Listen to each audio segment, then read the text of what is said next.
자, 이번 시간은 6번째 시간이고요. 변액보험의 자산운용 2번째 시간 살펴보도록 하겠습니다. 자, 특별계정 자산운용의 기본 원칙 먼저 살펴보면요. 첫째, 특별계정 자산운용은 장기적으로는 수익성을 추구하는 것이 원칙이다. 다만 그때 위험을 떠안아야 되는데 그 위험에 대한 책임은 계약자가 지는 자기 책임의 원칙이 적용된다는 것이고요. 두 번째, 특별계정과 일반계정은 각각 독립적으로 운영을 해야 된다. 그래서 섞어서 운영하면 안 된다는 개념이죠. 그래서 각 계정에 속하는 자산을 다른 계정과 상호 매매하거나 교환하는 것은 불가능하다. 그래서 시험 문제에는 일반 계정과 특별 계정은 독립적이 아니라 통합하여 운영해야 된다. 라거나 밑에 있는 것처럼 특별 계정과 일반 계정에서 상호 매매는 불가능하지만 교환은 가능하다거나 이런 형태의 지문들이 많이 나왔고요. 예전에는 지금은 많이 나오고 있지 않지만 이체는 불가능하다는 지문이 나온 적도 있어요. 그런데 아까 우리 현금 흐름에서 보면 일반 계정에서 특별 계정으로 이체하고 다시 경과기간 지나면 특별 계정에서 일반 계정으로 이체하고 이체는 가능했잖아요. 그래서 매매 교환은 불가능하지만 이체는 가능하다. 이것도 여러분이 같이 챙겨두시면 좋을 것 같고요. 특별계정 개설 초기에는 일반 계정보다 높은 유동성을 확보한다. 여기서 높은이 중요하겠죠. 왜요? 처음에 변액보험 만들어서 이제 출시해서 판매를 하게 되면 많은 분들이 오지 않기 때문에 운영 효율성이 아무래도 떨어지겠죠. 그래서 높은 유동성을 확보하기 위해서 나중에 뒤에 가면 약관 주요 내용에서 배우실 초기 투자 자금이라는 것이 있어요. 보험회사에서 원활한 운용을 하기 위해서 일부의 자금을 특별계정으로 넣어서 운용하거든요. 왜? 유동성을 높이기 위해서. 그 돈의 이름이 초기 투자 자금이고요. 그것도 정의 써놓고 얘는 뭐냐 이런 질문이 나오기도 해요. 기억해 두시고 초기에는 자산 규모도 작고요. 얼마나 해지할지에 대해서 통계도 없고요. 그러니까 운용이 효율적이지 못해요. 그래서 높은 유동성을 확보하도록 초기 투자 자금을 활용한다. 자, 계약자는 특별계정 자산의 운용 방법에 대한 지시는 어떻다? 불가능하다. 이거 많이 들어보셨죠? 저희가 앞에서 계속 강조했어요. 펀드의 형태는 선택할 수 있다. 운용 형태는 선택할 수 있지만 운용 방법은 지시할 수 없다. 그 얘기거든요. 그래서 여러분들이 펀드의 운용 형태는 선택할 수 있지만 운용 방법은 지시할 수 없다. 같은 지문으로 기억해 두시면 되겠습니다. 자, 자산의 평가 한번 볼게요. 특별계정의 자산평가예요. 계약자 간의 공평성 유지를 위해서 매일매일 실적 배당률을 산출해서 그 성과를 매일매일 계약자 적립금에 반영합니다. 자, 평가를 할 때 중요한 원칙은 시가평가. 시장에서 형성된 가격을 가지고 평가하는 것이 기본 원칙이고요. 그래서 주식, 채권과 다르게 객관적 시가가 형성되지 않은 그런 자산. 가장 대표적인 게 대출 같은 자산이 있을 수 있는데 그런 것들은 장부가로. 장부가라는 게 뭐예요? 장부에 기재해 놓은 이자를 더해서 계산하는 거죠. 장부가로 평가해서 평가하기도 한다. 그래서 결론적으로 보면 국내외 상장 주식, 그 다음에 국내외 공사 채권, 그러니까 주식과 채권은 어쨌든 시가평가가 원칙이고요. 시가평가가 불가능한 경우에는 장부가 평가를 일부 한다. 그래서 여러분이 특별자산의 자산평가는 한마디로 얘기하면 매일매일 시가평가한다. 이게 원칙이다. 요거 여러분이 기억해 두시면 되겠고요. 자, 자산운용 실적의 적립금 반영 방법인데요. 저희가 원래 좀 정규반 같으면 세부적으로 설명을 좀 드릴 텐데 요약 과정이기 때문에 개념만 정리할게요. 우리가 이제 자산운용 실적의 적립금 반영할 때 좌당 기준가격 방법이라는 걸 사용해요. 그럼 이 좌라는 게 뭐냐? 좌라는 게 우리가 주식 같은 경우에는 투자할 때 너 몇 주 있어? 한 주, 두 주. 채권은 너 몇 장 있어? 한 장, 두 장. 세는 단위가 있어요. 근데 펀드 같은 경우는 세는 단위가 없거든요. 그래서 만약에 투자 금액으로 계산하면 나중에 공평한 배분을 하기가 어려워요. 왜냐하면 금액 기준으로 저희가 배분하게 되면 잘하는 펀드에다가 맨 마지막에 몇백억 넣은 사람이 한꺼번에 다 가져가잖아요. 그렇기 때문에 공평한 분배를 하기 위해서 펀드 투자를 세는 단위를 저희가 만든 거예요. 그 단위가 뭐냐면 좌예요. 그러니까 좌를 좌수가 뭐예요? 한마디로 표현하면 펀드 투자를 세는 단위라고 보시면 되고요. 그 좌는 한 좌가 얼마냐면 1원이에요. 1원. 그래서 펀드 투자는 너 얼마 투자했어를 너 몇 좌 있어? 이렇게 물어보는 거예요. 그래서 좌수는 펀드 투자를 세는 단위인데 한 좌가 1원이다 보니까 거래할 때 굉장히 불편해요. 예를 들면 1억 5,364만 5,428좌 주세요. 그러면 세 대가 끝나잖아요. 그래서 이 펀드는 한 좌는 1원이지만 거래를 할 때 기본적으로 낱개로 거래하지 않고 박스 단위로 거래해요. 한 박스에 1,000개 넣어서. 이 1,000개들이 한 박스 1,000좌의 가격을 기준 가격이라고 합니다. 그러니까 기준 가격은 한마디로 표현하면 1,000좌의 가격이다. 이렇게 이야기하시면 돼요. 그러면 펀드를 맨 처음 만들었다. 그러면 기준 가격은 무조건 얼마예요? 네, 맨 처음에 만들었는데 기준 가격이라고 하는 건 1,000개들이 한 박스잖아요. 한 좌는 1원이잖아요. 얘가 지금 오른 것도 없고 내린 것도 없죠. 그럼 맨 처음에 만들면 1,000좌가 들어있는 한 박스 기준 가격은 무조건 1,000원이에요. 그러니까 여러분이 펀드를 이해하실 때 제가 이제 오늘 펀드를 가입하려고 봤더니 오늘 기준 가격이 1,000원 이상이에요. 그럼 이건 뭘 의미하냐면 모든 펀드는 만들었을 때 맨 처음 기준 가격은 1,000원이에요. 그러니까 지금 1,000원 이상이라는 건 설정일로부터 지금까지 플러스 수익이 났다는 개념이고요. 지금 기준 가격이 925원이에요. 그럼 1,000원보다 미치잖아요. 그러면 설정일부터 지금까지 원본 손실이 발생한 펀드로 이해할 수 있는 거예요.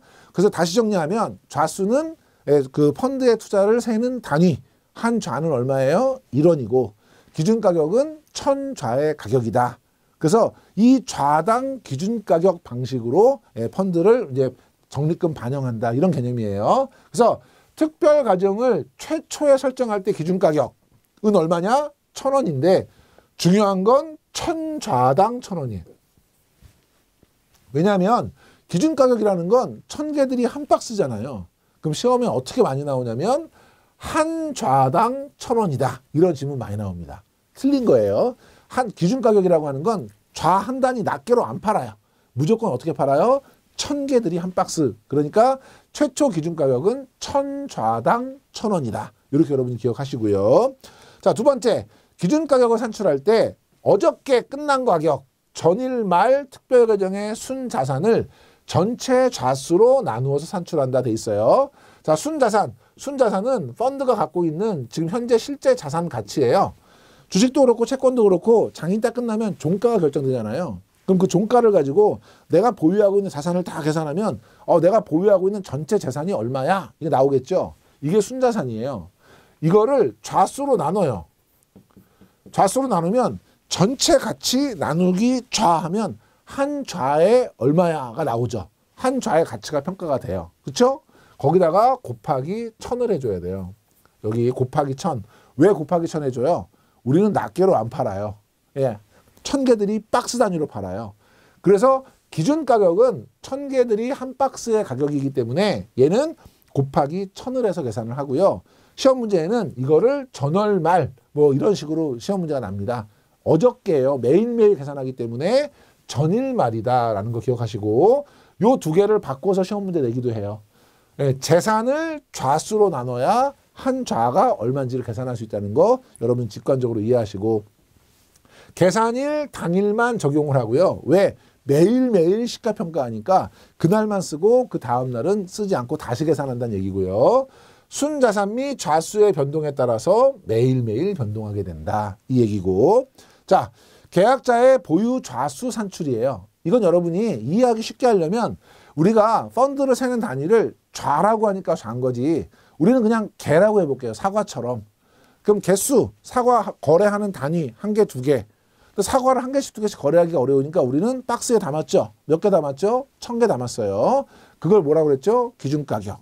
자, 제가요, 지금 1,000만 원 들고요. 1,000만 원 들고 농수산시장에 사과 사러 갔어요. 갔더니 기준 가격이 1,000원이에요. 1,000원. 그럼 우리가 사과 몇 개 살 수 있냐? 좌수를 산출해야 돼요. 좌수. 그러면 1,000만 원 가지고 사과 몇 개 살 수 있냐? 그러면 당연히 1,000만 원 나누기 1,000원 해가지고 얼마 나와요? 10,000 나오잖아요. 10,000개요 라고 하면 틀려요.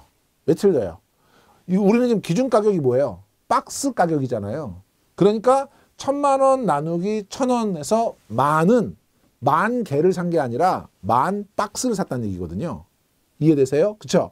지금 이게 기준 가격이라는 건 한 박스 가격이니까 천만 원 가지고 지금 1,000원짜리 10,000박스를 산 거예요. 그러면 이걸 개수로 환산하려면 어떻게 해야 돼요? 한 박스에 몇 개 들었어요? 1,000개 들었잖아요. 곱하기 1,000원 해줘야죠. 그러면 우리는 1,000만 좌를 사는 거예요. 그쵸?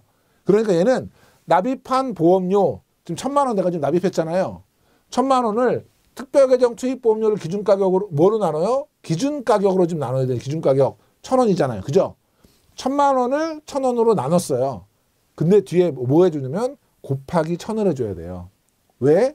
얘는 한 개짜리로 안 팔고 그 한 박스에 1,000개 들었기 때문에 곱하기 1,000을 해줘야 산출할 수 있다. 실제 시험 문제에 자주 나오는 거 볼게요. 투입보험료가 2,000만 원이에요. 기준가격이 2,000원이에요. 좌수는 그러면 2,000만 원 나누기 2,000원 만이 딱 나오죠. 아, 만좌. 그럼 틀리는 거예요. 왜요? 뒤에다 곱하기 1,000을 해줘야죠. 왜냐하면 우리는 10,000박스를 사게 된 거니까 뒤에다 1,000 해주면 1,000만좌. 이런 식으로 계산 문제도 출제됩니다. 기억해 두시고요. 자, 그러면 저희가 얼마 들고 있어요? 지금 1,000만좌 들고 있잖아요. 그러면 1,250원 곱하기 1,000만좌 해가지고 계산을 하고 와, 돈 많이 벌었네 하면 큰일 나요. 왜 큰일 나요? 지금 이 1,250원은 뭐의 가격이에요? 한 박스의 가격이에요. 근데 이 좌는 뭐예요? 낱개예요. 그러니까 지금 사과 한 개에다가 한 박스 가격을 곱했으니까 큰일 나죠. 그럼 어떻게 해야 돼요? 나누기 1,000을 해줘야 돼요. 그렇죠? 그러면 1,250원 곱하기 1,000만좌 나누기 1,000 하면 얘는 얼마냐면 1,250만 원이 돼요.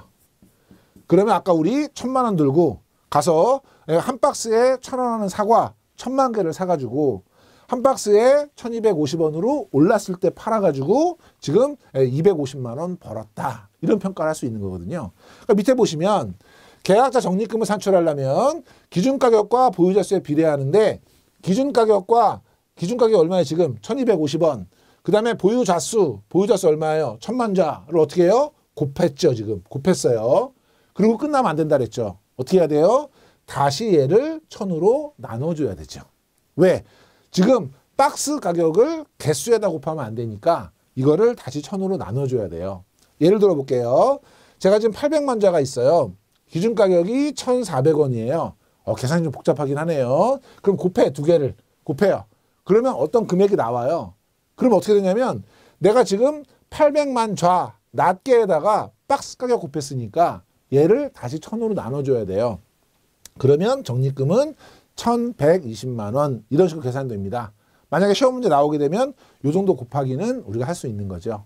그래서 여러분이 기억하실 거 좌수는 뭐다? 펀드 투자를 세는 단위다. 그런데 얘는 낱개로 판다 안 판다? 안 판다. 그 1,000개들이 박스로 묶어서 1,000좌 단위로 파는데 1,000좌의 가격이 뭐다? 기준가격이다. 그래서 여러분이 맨 처음에 펀드가 만들어지면 1,000좌당 1,000원이고 기준가격은 자산을 좌수로 나누는데 1,000개들이 한 박스이기 때문에 곱하기 1,000을 해서 계산을 하고 그때 기준이 되는 것은 전일말이다 라는 거 기억하시고 밑에 돈을 좌수로 산출할 때는 내가 들고 간 돈 나누기 기준가격 하면 박스가 계산되기 때문에 뒤에다가 곱하기 1,000을 해줘야 된다. 그리고 밑에 그 좌수를 다시 돈으로 환산할 때는 좌수 곱하기 기준가격을 하는데 낱개에다가 전체 박스 가격을 곱해주기 때문에 다시 나누기 1,000으로 계산해야 된다. 이 부분이 이해가 안 되시는 분들은 우리 교재에 보면 세부적인 어떤 계산 사례 같은 것들이 잘 써 있어요. 그래서 여러분들이 다시 한번 보시면서 챙기시고요. 아주 어려운 문제는 아니지만 암산으로 계산할 수 있는 쉬운 문제지만 계산 문제도 지금 출제가 되고 있기 때문에 그런 것도 염두에 두시고 기본 개념은 꼭 정리해 두시기 바랍니다. 자, 좌수와 기준가격의 의미 같이 한번 볼게요. 보유 좌수는 특별 계정의 투입일의 기준가격에 따라서 변동을 한다라고 돼 있어요. 자, 보유 좌수는 어떻게 변동하는 거예요? 지금 이제 그 투입일의 기준가격에 따라 변동한다는 게 예를 들면 똑같이 제가 1,000만 원 들고 농산물 시장에 갔어요. 이거는 내가 똑같은 금액을 들고 갔다는 건 보험료를 똑같이 낸 거예요. 그때 보유 좌수라는 건 내가 살 수 있는 사과 개수를 얘기해요. 이건 뭐에 따라 달라져요? 똑같이 1,000만 원 들고 갔는데 시장에서 내가 사과를 사고 싶어요. 사과 몇 개 사느냐는 뭐에 따라 차이가 나는 거예요? 그날 사과 가격에 따라 달라지는 거죠. 예를 들면 한 박스에 10,000원 할 때하고 한 박스에 20,000원 할 때하고 누가 더 사과 많이 살 수 있어요? 10,000원 할 때 많이 사는 거잖아요. 똑같은 1,000,000원 갖고 갔는데 한 박스에 10,000원 하면 10,000박스 살 수 있는 거고, 1,000박스 살 수 있는 거고, 한 박스에 만약에 20,000원 하면 500박스밖에 못 사잖아요. 그러니까 그 당시 기준 가격이 높은 건 그 당시 사과 가격이 비싼 거예요. 그러면 같은 돈을 들고 가서 사과를 많이 사요? 적게 사요? 적게 사는 거예요. 그래서 해당 기준 가격이 높으면 보유 자수는 감소하게 되는 거죠. 자, 볼게요. 동일한 보험료라도 똑같이 1,000,000원 들고 시장에 갔어요. 그런데 기준 가격이 높을 경우, 기준 가격이 높다는 건 오늘 사과 가격이 비싸. 그럼 어떻게 되는 거예요? 보유 좌수가 기준 가격이 낮을 때, 쌀 때보다 어떻게 돼요? 작아지죠. 그러니까 저금. 이거를 좌수 기준 가격 이렇게 외우시면 힘들어요. 그러니까 동일한 보험료라도 똑같은 돈을 들고 갔더라도 내가 살 수 있는 보유 좌수는 기준 가격이 높을 때, 기준 가격이 높으면 더 비싼 거니까 작아진다. 요 개념이에요.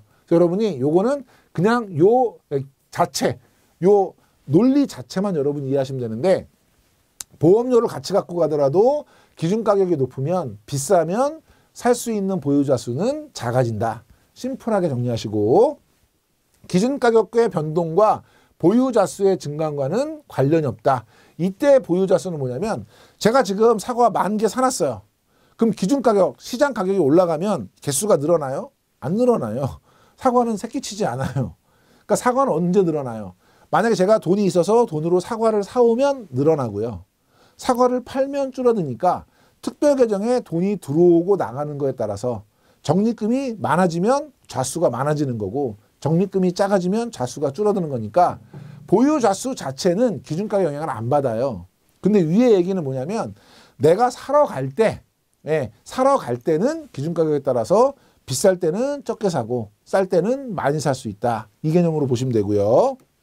밑에 보면 좌수는 뭐에 따라서 달라지냐면 자금의 증감에 따라서, 돈이 늘어나면 그 돈으로 사과를 살 거니까 좌수는 늘어날 거고요.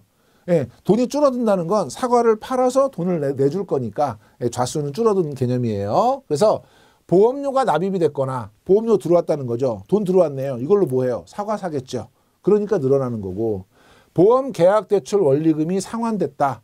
대출해 준 걸 누가 갚았어요. 그 돈으로 사과 살 거거든요. 그러니까 특별 계정으로 투입하면서 좌수는 증가하죠. 반대로 감소하는 경우, 보험 계약 대출, 누가 대출해 달래요. 돈을 빌려줘야 되잖아요. 뭘로 빌려줘요? 사과 팔아서 빌려줘야죠. 그러니까 좌수는 감소할 거고요. 월 공제액을 차감했어요. 적립금에서 월 공제액 빼면 특별계정 돈이 빠져나가잖아요. 그럼 뭘로 빠져나가요? 사과 팔아서 빠져나가거든요. 그러니까 이거는 일반 계정으로 이체가 되는 거예요. 그럴 때는 좌수는 감소한다. 결국 좌수는 특별 계정에 자금이 늘어나느냐 줄어드냐에 따라서 올라가거나 작아지거나 많아지거나 한다. 이런 개념이고요. 기준 가격은요. 시장의 사과 가격이 좌수가 많으면 올라가고 내려오지 않죠. 이건 뭐냐면 시장 상황에 따라 달라지는 거예요. 그래서 기준 가격은 운용 성과에 따라서 변동이 되는 거죠. 그래서 만약에 운용 실적이 호전이 되면 가격은 올라가는 거고요. 평가 금액이 커지니까, 순자산이 많아지니까. 그 다음에 자산 운용 실적이 악화가 되면 하락한다. 좌수는 자금의 증감에 따라, 기준 가격은 운용 성과에 따라서 변동을 한다. 이거 바꾸어서 질문 내고 맞았냐 틀렸냐 이런 질문 많이 납니다. 그래서 여러분이 좌수와 기준 가격이 뭐에 따라 증감하는지 그거 구분해서 좀 기억을 해두셔야 되고요. 자, 변액보험의 공시인데요. 상품 공시실 내에 변액보험 공시실을 별도로 두고 있어요. 그래서 일반적인 내용은 운용 설명서, 그래서 변액보험의 특징이라든지 가입하실 때 주의사항, 가입 안내 이런 것들을 보여주고요. 회사 전체의 특별계정 운용 현황, 그래서 기준가격의 변동, 수익률 변동, 자산구성 변동, 이거는 회사 전체이기 때문에 회사의 어떤 그날의 기준가격의 변동을 보여주는 거고, 고객은 달라요. 고객은 언제 들어갔다가 언제 평가하느냐에 따라서 다 서로 다르거든요. 그래서 개별적인 것들은 고객 개별의 계약 관리, 그 고객의 보유자 수, 현재 해지할 때 해지 환급금, 변동보험금 내역 이런 것들을 보여주게 되고요. 자, 변액보험의 운용 현황 공시인데요. 얘는 시험에 아주 많이 나오는 거예요. 요거 여러분 잘 체크하셔야 돼요. 자, 요 부분은 그냥 요대로 문제가 나요. 예, 그래서 시험 문제에 요런 표를 하나 줄 거예요. 우리 교재 요 표에 대한 설명이 자세하게 있으니까 여러분이 내용은 보시고, 보면 운용 현황을 공시할 때 요런 표를 가지고 한다는 거죠. 첫 번째, 기준가격. 기준가격은 뭐였죠? 천저의 가격. 이거 여러분이 천저의 가격에서 알 수 있는 건 뭐냐면, 기준가격이 1000 이상이다. 그럼 얘는 뭐예요? 플러스 수익이 있는 그런 펀드다. 알 수 있는 거고, 1000 이하다. 그러면 설정일로부터 지금까지 마이너스다. 그래서 플러스 변동보험금인지 마이너스 변동보험금인지는 뭘 갖고 판단하냐면 기준가격이 1000원 이상이냐 이하냐를 가지고 판단하는 것이고, 전일 대비가 위로 삼각형이면 뭐예요? 올랐다는 거고, 아래로 삼각형이면 색깔 칠하지 않은 이런 삼각형 많이 쓰거든요. 그 아래로 표현한 뭐예요? 지금 어제보다 떨어졌다는 거예요.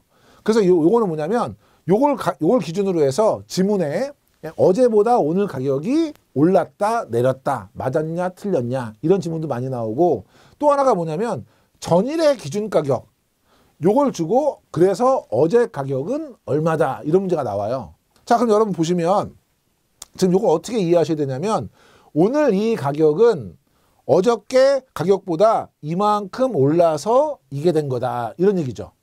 그럼 어저께 가격 계산하려면 어떻게 해야 돼요? 오늘 가격에서 전일 대비를 빼준 게 어저께 가격이죠. 그쵸? 그래서 지금 여기서 1.74원을 뺀 거, 1.74원을 빼면 189113, 그죠? 요게 어저께 가격이에요. 어저께 요거였는데 오늘 이만큼 올라서 오늘 가격이 이거 됐다 이런 얘기죠. 만약에 여기가 마이너스, 지금 아래로 마이너스 1.74였다. 그럼 여러분 어떻게 계산할 수 있는 거예요? 오늘 가격에다가 이거를 더한 거, 이것이 이제 어제 가격이 되는 거죠. 그래서 여러분이 전일 대비가 만약에 플러스다. 그럼 오늘 가격에서 전일 대비를 빼줘야 어저께 가격이 나오는 거고, 만약에 전일 대비가 마이너스다. 그러면 오늘 가격에다가 어저께 가격을 더해줘야, 전일비를 더해줘야 어저께 가격이 나오는 거예요.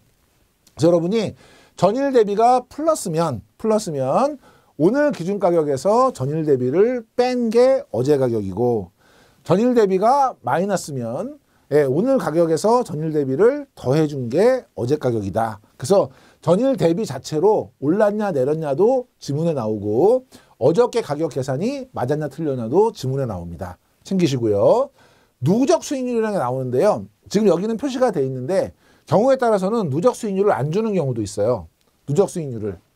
안 주고 누적 수익률이 얼마냐 이렇게 시험 문제가 나는 경우도 있고, 경관 연수 같은 거 계산할 때 누적 수익을 빼고 계산하는 경우가 있어요.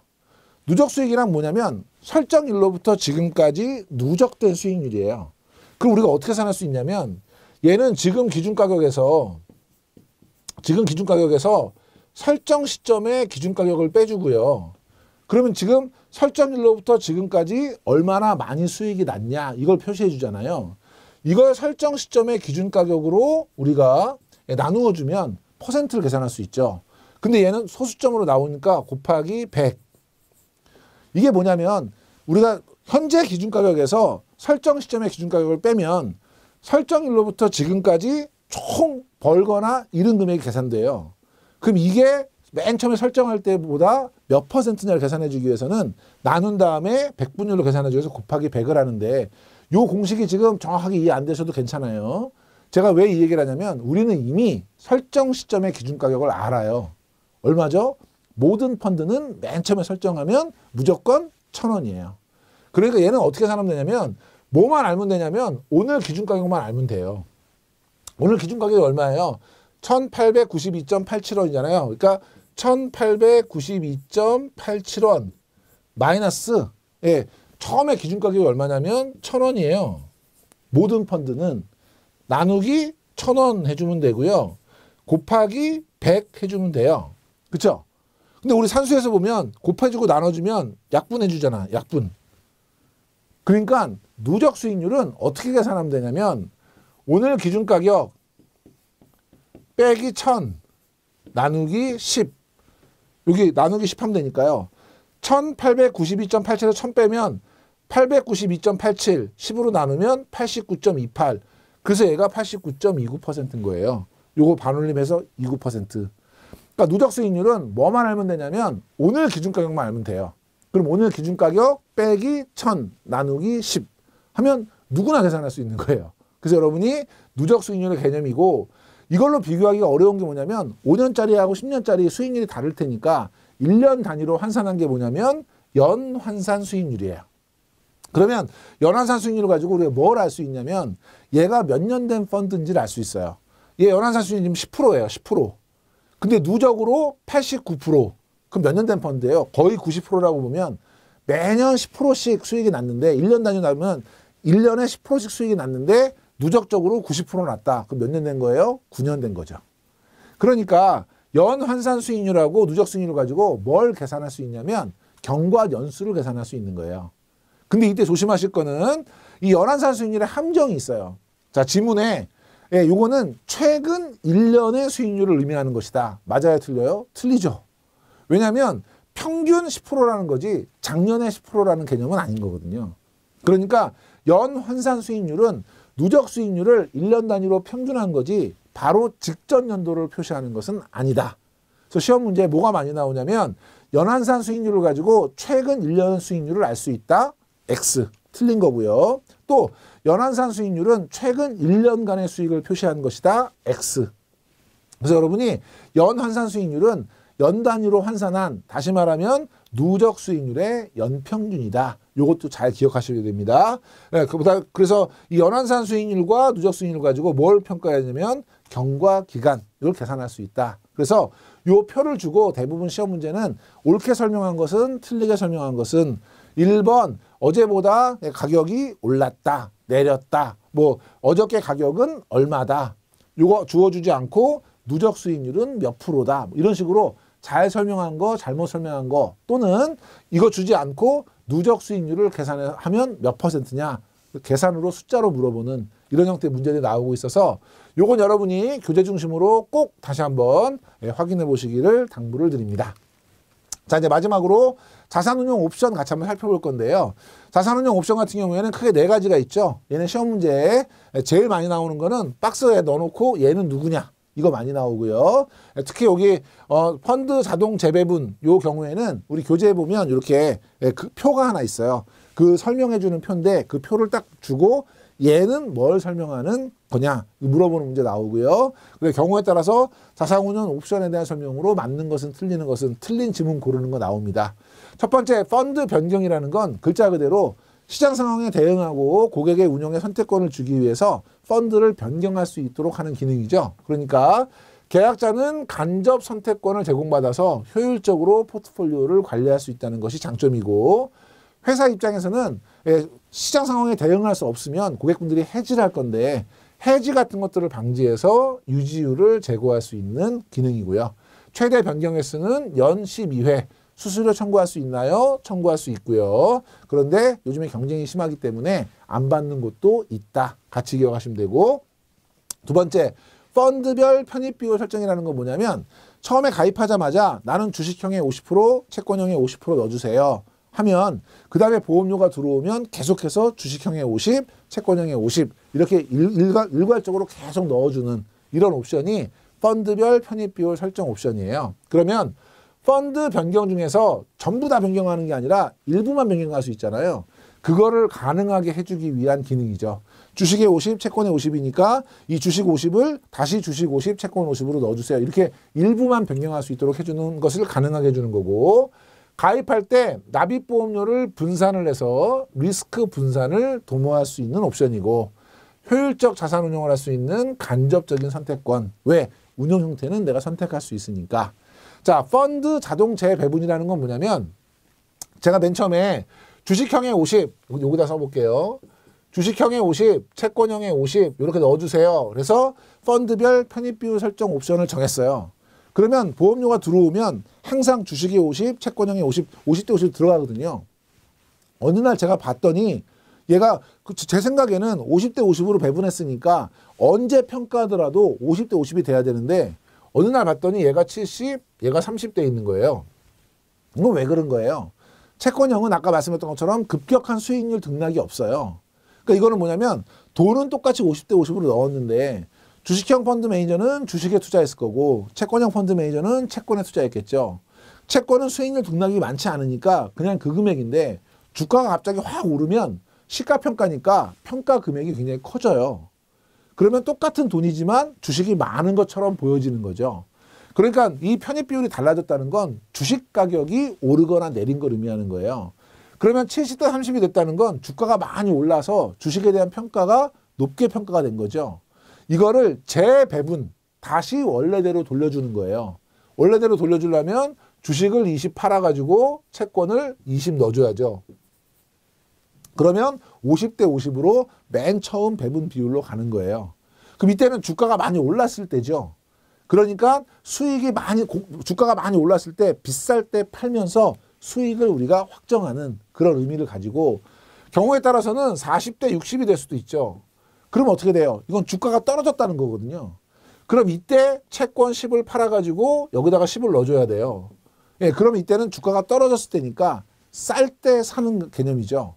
그러니까 자동 재배분을 선택하면 쌀 때 사서 비쌀 때 팔면서 수익을 확정하는 걸 반복할 수 있는 그런 거예요. 그래서 최초 포트폴리오, 내가 맨 처음에 50대 50 정한 거를 지속 가능하도록 해주는 것이고 기간별로 수익을 실현하는 거죠. 쌀 때 사고 비쌀 때 팔면서 수익을 확정하는 것이고 이거는 계약 체결할 때 또는 보험 기간 중간에도 선택을 하거나 변경할 수 있어요. 그 시험 문제에는 계약 체결 시에만 선택할 수 있다. 또는 보험 기간 중에는 적용할 수 없다. 이런 지문이 많이 나옵니다. 이것도 여러분이 기억하시고 주식형, 적립형, 적립금 자동 이전 같은 경우는 순수 주식형 같은 경우에 주식 편입 비율이 얼마 정했어요. 근데 편입 비율을 초과해서 적립금이 늘어났어요. 금이 초과된 거를 채권형으로 돌려주는 이런 유형이에요. 그래서 최대 편입 비율 초과 시 채권형으로 이전하는 거를 주식형 적립금 자동 이전 기능이라 해서 자동 재배분의 한 형태로 요거는 박스에 넣어놓고 OX로 쭉 넣어놓고 이런 기능이 있다. OX, 5 한 문제가 나온 적이 있어요. 그래서 요 지금 펀드 자동 재배분은 여러분이 교재에 가셔가지고 표로 어떻게 설명하고 있는지는 꼭 챙겨주시고요. 자, 보험료 정액 분할 투자라는 건 뭐냐면 목돈이 들어왔어요. 이 목돈을 그냥 특별회장에 넣으면 주식의 움직임에 따라서 오르고 내리는 폭이 불확실성이 엄청 커지거든요. 이게 어떻게 하냐면 쪼개서 넣어주는 거죠. 예를 들면 주가가 이렇게 움직였어요. 제가 1,000원일 때 사서 1,000원에 팔았어요. 이걸 내가 목돈으로 투자하면 지금 주가가 떨어졌을 때 애만 태우다가 1,000원에 팔았으니까 겨우 본전된 거예요. 이거를 목돈으로 들어가는 게 아니라 쪼개서 들어가는 거예요. 이렇게. 그래서 900원일 때 한 번 사고 그 다음에 800원일 때 사고 700원, 900원, 800원, 900원 이렇게 샀단 말이죠. 그럼 똑같이 1,000원에 사서 1,000원에 팔았어요. 근데 난 수익이 나요. 왜 수익이 나냐면 900원에 산 놈은 100원 벌었고 800원에 산 놈은 200원 벌었고 요 가격을 평균하면 전체적인 매입 단가는 떨어지거든요. 그래서 우리가 보험료 정액 분할 투자를 코스트 에버리징 효과라고 하는 거예요. 그러니까 얘는 나누어서 분할 매수를 하게 되면 그만큼 주가의 움직임에 더 안정적인 대응이 가능한 거죠. 그래서 얘는 월납은 의미가 없고요. 월납은 어차피 매월 사는 거니까 얘는 의미가 없고 고액 자금을 일시에 납입할 경우에는 불확실성이 커지니까 이거를 줄여주기 위해서 불안정성 해소를 위해서 쪼개서 월 단위 또는 뭐 정해진 기간 단위로 넣어주는 이걸 우리가 보험료 정액 분할 투자라고 하고 얘는 지문에 뭐가 많이 나오냐면 보험료 정액 분할 투자는 고액 자금을 일시에 납입하는 경우에는 필요하지 않다. 또는 월납 계약에 반드시 필요하다. 이게 시험에 많이 나와요. 내용 자체를 묻는 것보다는. 그래서 보험료 정액 분할 투자는 고액 일시납이다라는 거를 꼭 기억해 주셔야 됩니다. 얘는 정의를 물어보는 문제, 박스 형태로 물어보는 문제나 아니면 특히 펀드 자동 재배분의 그림과 관련된 문제, 계산 문제, 그 다음에 보험료 정액 분할 투자는 고액 일시납에 해당된다는 거. 이 정도는 여러분이 반드시 기억해 주시기 바랍니다. 자, 이렇게 저희가 자산운용 옵션 내용이 좀 많아서 좀 길어졌는데 이거 마치도록 하고요. 다음 시간부터는 저희가 변액보험의 이제 약관에서 주요 내용들을 좀 살펴보도록 하겠습니다. 자, 이번 시간에 강의 들으시느라고 수고 많이 하셨습니다.